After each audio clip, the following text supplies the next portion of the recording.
بسم اللہ الرحمن الرحیم۔ گمنام ایرو کے معزز ناظرین، السلام علیکم۔ آئیے چلتے ہیں کہانی کی طرف۔ ہم شہر میں بیٹھے ہیں، بیڈن روڈ یہاں سے دور نہیں ہے۔ چند منٹ میں فیقے پہلوان کی دکان سے لسی بھی آ سکتی ہے۔ کاریگر آدمی ہے وہ بھی، لسی تو اس کو بنانی آتی ہے۔ سرور آ جاتا ہے اس کی لسی پی کر، اور اگر اس کو پیغام مل گیا کہ لسی خلیفہ نواز پری پیکر کے لیے جا رہی ہے تو پگڑی دھوتی سنبھال کے خود دوڑا آئے گا یہاں اسپیشل لسی ٹرے میں سجا کے۔ خلیفہ نواز کی آنکھیں تھوڑی سی پھیل گئیں، ان کے پھولے پھولے گول مٹول اور معصوم سے گال موٹی موٹی سفید مونچھوں کے عقب میں تھر تھرائے، اور وہ بے یقینی سے بولے، بہو افضل، تمہیں بھی پتا ہے لسیوں کا، فیقے پہلوان کا اور ہماری اس کی جان پہچان کا کمال ہے۔ ہمیں سب پتا ہے خلیفہ جی، ہم ہر طرف کی خبر رکھتے ہیں۔ میں نے انٹرکام پر کیتھرین کو ہدایت کی کہ وہ فیقے پہلوان کی دکان سے تسلی بخش مقدار میں لسی کا انتظام کرائے۔ کیتھرین کو حیران ہونے کا موقع دیے بغیر میں نے انٹرکام کا ریسیور رکھ دیا اور خلیفہ کی طرف متوجہ ہو گیا۔ خلیفہ جی پر خیال انداز میں مونچھ کو بل دیتے ہوئے بولے، بہو افضل، میں نے اپنے سارے پٹھوں سے، دوستوں سے، ساتھیوں سے مشورہ کیا ہے، انہیں آپ کے بارے میں بتایا ہے۔ سب نے یہی مشورہ دیا ہے کہ میں آپ کی پیشکش قبول کر لوں اور آپ کے تعاون سے شہر میں کسی نئی اور بڑی جگہ کا انتظام کر کے خوب زور و شور سے ٹھیک ٹھاک طریقے سے بڑا ٹچ اینڈ ٹاچ قسم کا اکھاڑا شروع کیا جائے۔ ہماری طرف سے تو ہاں ہے، ہم تیار ہیں، اب آپ حکم کریں، کیا کرنا ہے، کب کرنا ہے، کیسے کرنا ہے۔ پھر انہوں نے تائید طلب نظروں سے اپنے پٹھوں کی طرف دیکھا۔ کیوں بھائی پترو، ٹھیک ہے نا، میں نے دو حرفی بات کر دی ہے۔ پٹھوں نے خاموشی سے تائید میں سر ہلا دیا۔ خلیفہ جی بولے، میرے یہ تینوں شاگرد، میرا مطلب ہے شاگرد پہلوان جی، اپنا باٹی والا لہجہ درست کرنے میں کامیاب ہو چکے تھے، صرف کبھی کبھی زبان بہک جاتی تھی۔ یہ تینوں تھوڑے بہت پڑھے لکھے ہیں، سارے معاملے یہی طے کریں گے۔ اگر کوئی لکھت پڑھت ہوگی تو میں صرف انگوٹھا لگاؤں گا۔ بس خلیفہ جی، آپ نے ہاں کر دی تو سمجھ لیں سارا مسئلہ طے ہو گیا، اس میں کوئی لمبی چوڑی کاروائیاں نہیں ہوں گی۔ میں نے ان کا کندھا تھپکتے ہوئے کہا، یہ آپ کا کام ہے، آپ ہی کو چلانا ہے۔ میں نے اپنے فائنانس کے شعبے کے اسسٹنٹ ڈائریکٹر مجید کو بلایا اور خلیفہ جی کا تعارف اس سے کراتے ہوئے کہا، تمہیں ان کے ساتھ 2-4 دن لگانے ہیں۔ شہر میں جو زمین یہ پسند کریں وہ خرید کر انہیں ایک شاندار اکھاڑا تیار کرنے میں مدد دینی ہے۔ حکم انہیں کا چلے گا، ہمارا کام صرف اس کو فائنانس کرنا ہے۔ مجید حیران نظر آنے لگا، وہ مالی معاملات میں کافی دخیل تھا، معمر آدمی تھا، بلا کھٹکے مجھ سے بات کرتا تھا۔ کوئی تجویز اسے پسند نہیں آتی تھی تو صاف میرے منہ پر ہی کہہ دیتا تھا۔ پرخیال انداز میں میری طرف دیکھتے ہوئے بولا، سر یہ آپ کو یکدم اکھاڑے کی کیا سوجی؟ مجھے جو بھی سوچتی ہے یکدم ہی سوچتی ہے، کیا آپ کو اب تک اندازہ نہیں ہوا؟ میں نے مسکراتے ہوئے کہا، اکھاڑے کے لیے خاصی زمین درکار ہوگی اور اندرون شہر زمین بڑی مہنگی ہے۔ مجید نے مجھے کچھ احساس دلانے کی کوشش کی، بہت سے دوسرے اخراجات بھی ہوں گے۔ کیا ہمارے پاس پیسے کی کمی ہو گئی ہے؟ میں نے حیرت سے پوچھا۔ نہیں سر، خدا کا شکر ہے، ایسی تو کوئی بات نہیں، میرا مطلب ہے یہ کوئی فائدے کا سودا نہیں، اس نے قدرے محتاط لہجے میں کہا۔ آپ کو کیوں کر شبہ ہوا کہ میں یہ کام فائدے کے لیے کرنا چاہتا ہوں؟ میں نے حیرت سے کہا، میں ان لوگوں میں سے تو نہیں ہوں جو ہر کام فائدے کے لیے کرتے ہیں، ویسے بھی یہ تو ہمارے فلاحی کاموں والے کھاتے میں جائے گا۔ فلاحی کاموں کا ہمارا بجٹ ہر سال بڑھتا جا رہا ہے سر۔ اسپتالوں اور فلاحی انجمنوں کو عطیات ہیں، انفرادی عطیات ہیں، ماہانہ وظیفے ہیں، سرکاری افسروں کی فرمائشوں پر عطیات ہیں اور بہت کچھ ہے۔ خلیفہ نواز پری پیکر بے چینی سے پہلو بدلتے ہوئے بولے، بہو افضل، اگر کوئی مسئلہ ہے تو رہنے دیں، ہم تو ویسے ہی آپ کی محبت میں آ گئے تھے، ہمیں خود پرائے پیسے سے کوئی بھی کام کرنے کا بالکل شوق نہیں ہے۔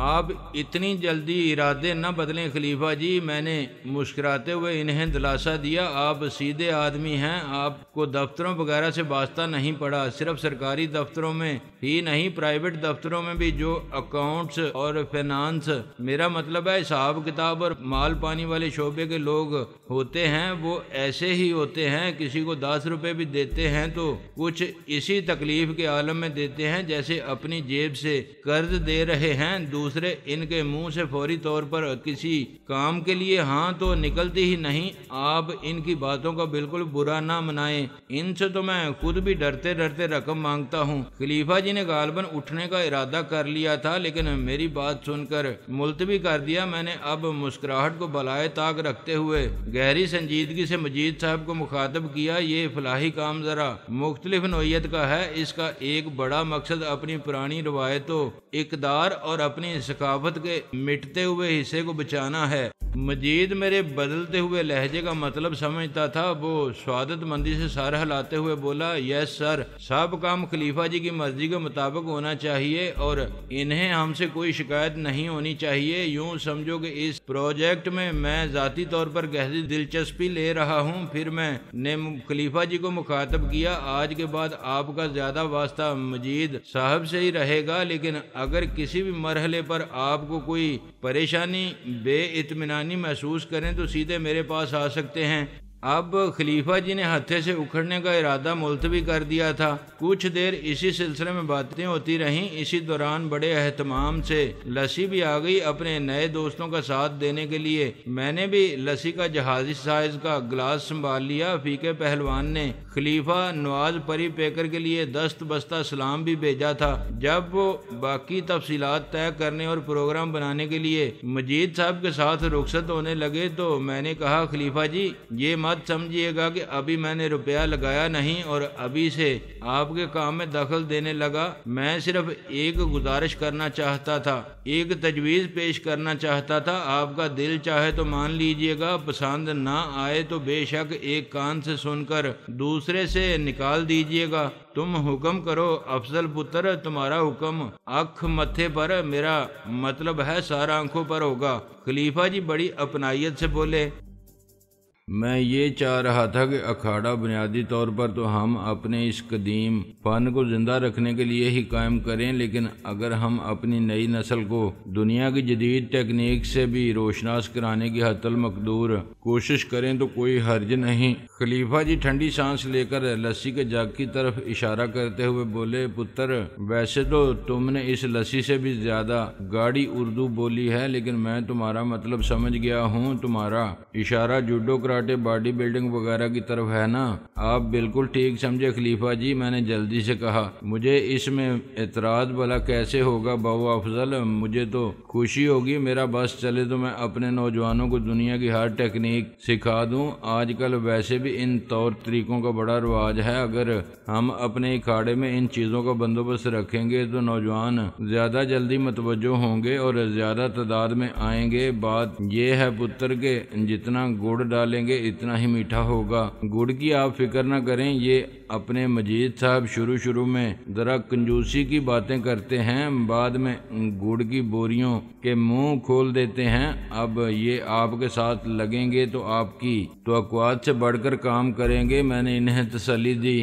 ان کے جانے کے بعد میں کچھ دیر ہی کام کر پایا تھا کہ ٹونی آ گیا۔ کمرے میں داخل ہو کر اس نے دروازے اپنے عقب میں مقفل کر دیا اور بیٹھتے بلا تمہید بولا، سر ڈی آئی جی صاحب نے آپ سے جو گفتگو کی تھی اس سے تو لگ رہا تھا کہ وہ کچھ نہیں کریں گے، لیکن پولیس کافی تیزی سے حرکت میں آئی ہے۔ انہوں نے ملک ریاض راہی کو تو نہیں چھیڑا، لیکن اس کی شکر گڑھ والی حویلی پر چڑھائی کر ڈالی تھی۔ وہاں ایسی بہت سی نشانیاں ملی ہیں جن سے ظاہر ہوتا ہے کہ ڈاکوؤں سے اس کے رابطے ہیں، لیکن ظاہر ہے اپنے آپ کو پھر بھی ان چیزوں سے لا تعلق قرار دینے کے اس کے پاس بیسیوں طریقے ہیں۔ ہاں یہ کوئی مشکل کام نہیں، میں نے اس کی تائید کی۔ اس حویلی میں چونکہ اس کی اپنی یا اس کی فیملی کے کسی فرد کی رہائش نہیں ہے، اس لیے اس نے بڑے آرام سے کہہ دیا ہے کہ حویلی چونکہ بیرانے میں واقع ہے، اس لیے اسے اس کے بارے میں کچھ معلوم نہیں کہ کب وہاں ڈاکو گھسائے ہوں اور نہ جانے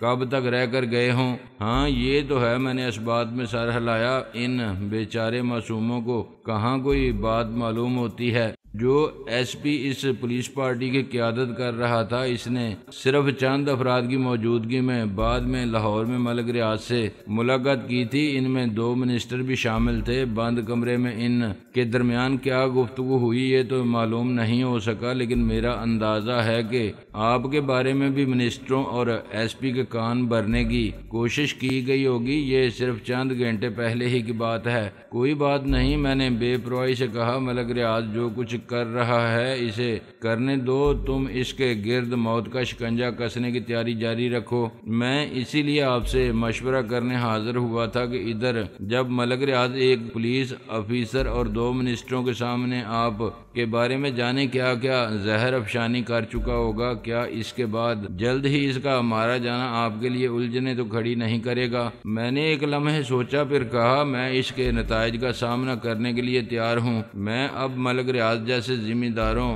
کرپٹ پولیس افیسر یا نورو ماچی جیسے ڈاکوؤں سے بلیک میل ہونے کے لیے تیار نہیں ہوں۔ ہمیں بہت عرصہ ہو گیا ہے رواداری اور درگزری کی پالیسی اپنائے ہوئے۔ میرے خیال میں اب اس قبیل کے لوگوں کو ہماری طاقت کا اندازہ ہو جانا چاہیے۔ اب جو ہوگا سو دیکھا جائے گا۔ ٹونی نے ایک لمحے کے لیے پرخیال نظروں سے میری طرف دیکھا، پھر نظر جھکا لی۔ اس نے اپنی خوبصورت جیکٹ کا کالر درست کیا، بالوں پر ہاتھ پھیرا اور ایک لمحے کی خاموشی کے بعد فیصلہ کن لہجے میں بولا، بالکل ٹھیک ہے سر۔ اس کا لہجہ حسب معمول ایسا ہی سرسری تھا جیسے ہم اوسط درجے کی کسی کاروباری ڈیل کے بارے میں بات کر رہے ہوں۔ ایک لمحے کے سکوت کے بعد میں نے ریوالونگ چیئر کے پشتے سے ٹیک لگا کر طویل سانس لیتے ہوئے کہا، کیسی عجیب بات ہے ٹونی، چند روز پہلے اس حویلی میں رات بھر کے لیے ایک مادر پدر آزاد قسم کا جشن عیش و طرب برپا ہوا تھا، اور آج مالک اس کے بارے میں لا علمی ظاہر کر رہا ہے۔ یہ ستم ظریفی نہیں ہے؟ یقیناً ہے سر، وہ ٹھوڑی کھجاتے ہوئے دھیمے لہجے میں بولا، لیکن اب آپ نے گرین سگنل دے دیا ہے تو ان سے ہم ہی حساب لینے کا بندوبست کر لیتے ہیں۔ پھر ایک پینسل اٹھا کر وہ انگلیوں میں گھماتے ہوئے بولا، دوسری خبر میں آپ کو یہ سنانے والا تھا کہ عین اس وقت جب بند کمرے میں ملک ریاض کے ساتھ چند افراد کی یہ میٹنگ جاری تھی، ایک پولیس پارٹی دوسرے ایس پی کی قیادت میں روانہ ہوئی اور اس نے لاہور کے ایک پرائیویٹ اسپتال میں کچھ دیر پہلے ہی داخل کیے جانے والے نورو ماچھی کو گرفتار کر لیا۔ وہ بے ہوش ہے، بلکہ قریب المرگ ہی ہے۔ اسے اچھا علاج میسر آنے میں پہلے ہی تاخیر ہو چکی ہے۔ کچھ لوگ اسے گاڑی میں ڈالے چوری چھپے کبھی یہاں کبھی وہاں پھرتے رہے، اس چکر میں اس کی حالت غیر ہو گئی، وہ آپ کی مار سہ نہیں سکا۔ میں نے خیال ظاہر کیا بڑی خوفناک اور خبیث چیز ہے، لیکن میں نے اسے اٹھا کر تقریباً 1.5 منزل کی اونچائی سے نیچے پھینک دیا تھا، اس سے اس کی حالت زیادہ خراب ہوئی۔ خیر غیر ارادی طور پر پینسل پر اس کی انگلیوں کا دباؤ بڑھ گیا اور پینسل ٹوٹ گئی۔ سوری سر کہتے ہوئے اس نے ٹوٹی ہوئی پینسل کے دونوں ٹکڑے ردی کی ٹوکری میں پھینکے اور ہاتھوں کی انگلیاں ایک دوسرے میں پھنساتے ہوئے بولا، سر اندر کی اطلاع یہ ہے کہ پولیس کی تحویل میں آنے کے بعد نورو ماچھی کو علاج میسر آنے میں اور بھی تاخیر ہو رہی ہے۔ پولیس تو غالباً چاہتی یہی ہے کہ وہ مر جائے۔ یقیناً اسے بھی پولیس مقابلہ قرار دیا جائے گا۔ 10 لاکھ کا انعام تو پہلے ہی مقرر ہے، مزید کچھ انعامات مل جائیں گے۔ چلو خیر، برے آدمی کو بہرحال مرنا چاہیے، خواہ کسی بھی طرح صحیح، میں نے مسکراتے ہوئے کہا، اور اس کی موت سے اگر کسی کو کوئی فائدہ پہنچ جائے تو کوئی حرج نہیں۔ آخر سچ مچ ایسے مواقع بھی تو آتے ہی رہتے ہیں جب پولیس اپنی جان خطرے میں ڈالتی ہے، اور بعض اوقات بہت سے جوان جاں بحق بھی ہوتے رہتے ہیں، شہید ہو جاتے ہیں۔ یہ سر ایسا بھی ہوتا ہے کبھی کبھار، ٹونی محتاط لہجے میں بولا۔ مجھے نورو ماچھی سے بھی بڑی نفرت محسوس ہوئی تھی، لیکن اب مجھے اس پر ترس آ رہا ہے۔ میں نے کہا، بیچارہ قربانی کا بکرا، ملک ریاض کے ساتھ چند آدمیوں کی بند کمرے میں جس میٹنگ کا تم ذکر کر رہے ہو، میرا اندازہ ہے اسی میٹنگ میں فیصلہ کیا گیا ہوگا کہ نورو ماچھی کو اب برآمد کر ہی لیا جائے۔ ملک ریاض نے محسوس کر لیا ہوگا کہ لنگڑا لولا اور بستر مرگ پر پڑا ہوا نورو ماچھی، جس کے بیشتر ساتھی مر چکے ہیں اور کچھ ساتھ چھوڑ کر بھاگ گئے ہیں، اب اس کے کسی بھی کام کا نہیں، بلکہ ہوش میں آنے پر پھر ممکن ہے وہ اپنی بے بسی سے جھنجلا کر کوئی ایسی ویسی بات کر بیٹھے۔ اسے احساس ہو جاتا کہ اس کا مربی سرپرست ہر لمحے اس کی کمر تھپکنے والا اور اس کے لیے بڑی بڑی باتیں کرنے والا ملک ریاض اس کے لیے کچھ نہیں کر سکا، اس کے لیے صحیح علاج تک کا بندوبست نہیں کر سکا، اس کے رد عمل میں اس کی زبان سے کچھ بھی نکل سکتا تھا، اس لیے اسے صحیح ہاتھوں میں پہنچا دیا گیا ہے۔ میرا خیال بھی یہی تھا سر، ٹونی نے سر ہلایا۔ افرید کی طرح سینہ تان کر پھرنے والے اور درندوں کی طرح لوگوں کو بمبوڑنے والے کا یہ انجام خاصا عبرت آموز نہیں؟ میں نے تصدیق چاہی۔ یقیناً ہے سر، ٹونی مبہم سی مسکراہٹ کے ساتھ بولا۔ اس کی فرعونیت اور بے کسی کے درمیان کچھ زیادہ لمبا فاصلہ بھی نہیں۔ میں نے کہا ایک دن پہلے بلکہ چند گھنٹے پہلے وہ ایک کمزور عورت کو درندوں کی طرح بمبوڑ کر اس پر اپنی طاقت کا سکہ جما رہا تھا اور چند گھنٹے بعد اسی چار دیواری کے قریب پڑا سسک رہا تھا۔ پھر مجھے کچھ خیال آیا، میں نے ذرا آگے جھکتے ہوئے کہا ٹونی، وہ عورت بازاری تھی، گناہ گار تھی، لیکن کیا یہ ممکن نہیں کہ اسے اسی عورت کی بد دعا کھا گئی ہو؟ اللہ تعالیٰ تو سبھی کا رب ہے نا، وہ گناہ گاروں کی بھی تو سنتا ہے نا۔ یہ سر، ٹونی نظریں جھکائے ہوئے بولا، شاید اس لیے کہ بعض اوقات کسی گناہ گار کی دعا کے پیچھے بہت سے بے گناہوں کی دعائیں بھی سفر کر رہی ہوتی ہیں۔ میں پھڑک اٹھا، میں نے ہاتھ بڑھا کر میز پر ٹکے ہوئے اس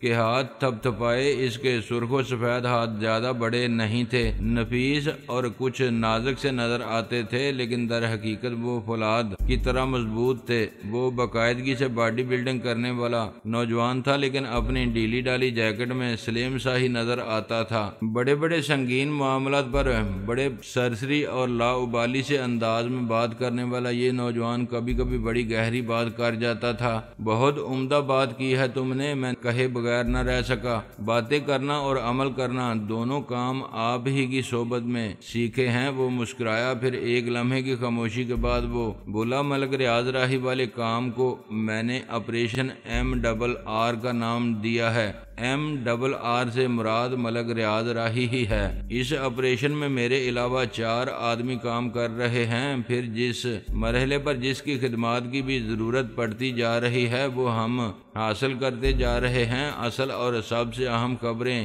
آپ کو اب سنانے لگا ہوں، جو شاید آپ کو زیادہ اہم نہ لگے۔ تم سناؤ تو صحیح، فیصلہ بعد میں کریں گے۔ اس خبر کا تعلق بھی آپریشن MRR سے ہے؟ یس سر، ابھی تو یہی موضوع میرے سر پر سوار ہے، ٹونی بولا۔ ایک ٹیلی فون آپریٹر کے ذریعے ایک اہم اطلاع حاصل ہوئی ہے، ملک ریاض پرسوں شام علاقہ غیر کے لیے روانہ ہو رہا ہے۔ صرف ایک جیپ میں 4 آدمی جا رہے ہیں، شاید کمک لینے جا رہا ہے۔ میں نے مسکراتے ہوئے کہا، کوئی بعید نہیں ہے سر، ٹونی سنجیدگی سے بولا، موقع بہت اچھا ہے۔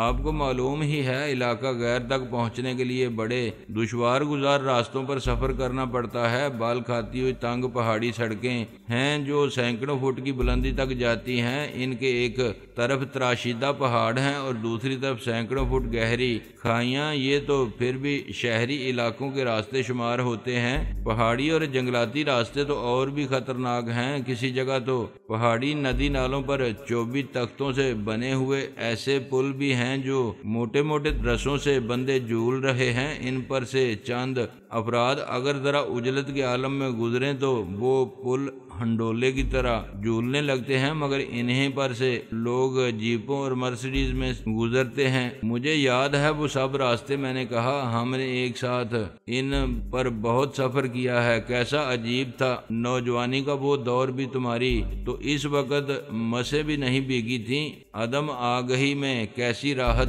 تھی، ہر وقت ہم موت کے گلے میں باہیں ڈالے پھرتے تھے۔ موت تو اب بھی نہ جانے کس کس روپ میں ہمارے ہم قدم رہتی ہے سر، وہ بے پرواہی سے بولا۔ موت سے دوستی رکھے بغیر زندگی کا لطف نہیں اٹھایا جا سکتا۔ خیر تم نے جو میری جغرافیائی معلومات تازہ کرنے کی کوشش کی ہے اس کا مطلب میری سمجھ میں آ گیا ہے، میں نے اصل موضوع پر آتے ہوئے کہا۔ وہ اپنے مخصوص اور نہایت خفیف سے انداز میں مسکرایا۔ سر آپ کو معلوم ہی ہے ان خطرناک اور دشوار گزار راستوں پر آئے دن حادثات پیش آتے ہی رہتے ہیں۔ میں نے سوچا تازہ ترین حالات کی روشنی میں ایک بار پھر آپ سے گرین سگنل لے لیا جائے۔ ہاں بعض حادثے گرین سگنل کھل جانے کے بعد بھی پیش آتے ہیں۔ میں نے اس کی تجویز صرف ایک لمحے غور کیا، پھر کہا ٹھیک ہے، بالکل ٹھیک ہے۔ اس سفر میں ملک ریاض راہی کو حادثہ پیش آ جانا چاہیے، اس کے ساتھ کون کون ہوگا ابھی تو صحیح معلوم نہیں ہو سکا، لیکن میرا اندازہ ہے کہ اس کے ساتھ صرف مسلح محافظ ہوں گے۔ ٹونی نے جواب دیا۔ انہیں بھی ملک ریاض کے ساتھ حادثے کا شکار ہونا پڑے گا، میں نے قدرے تذبذب سے کہا۔ ظاہر ہے سر اس کے سوا کوئی چارہ نہیں، ٹونی بولا۔ اس سلسلے میں کسی پچھتاوے کو دل میں جگہ نہ دیں سر، ایسے لوگوں کے گارڈ بھی کوئی شریف آدمی تو نہیں ہوتے، پہلے ہی سے پیشہ ور قاتل یا ڈاکو وغیرہ ہوتے ہیں، یا پھر ان کی پناہ میں آنے کے بعد ایسے ہو جاتے ہیں، اپنی ہر چیز کو جائز اور قانون بنا لیتے ہیں، لیکن ان کے اندر تو پیشہ ور مجرم ہی چھپا ہوتا ہے۔ ٹھیک ہے، میں نے گہری سانس لے کر کہا، گارڈز کو بھی صاف کر دو، میرا خیال ہے کوئی ٹرک ان کی جیپ کو ٹکر مارے گا۔ یس سر، ٹونی نے سر ہلایا، میرے خیال میں یہی مناسب رہے گا۔ ٹرک جائے حادثہ سے فرار ہو جائے گا، جیسا کہ بیشتر حادثات میں ہوتا ہے۔ ہمارے پاس ابھی 2 دن ہیں، اس دوران ہم روٹ کا جائزہ لے لیں گے، اس جگہ کا اور ایک دوسرے متبادل مقامات کا جائزہ لے لیں گے جہاں حادثہ پیش آنا چاہیے۔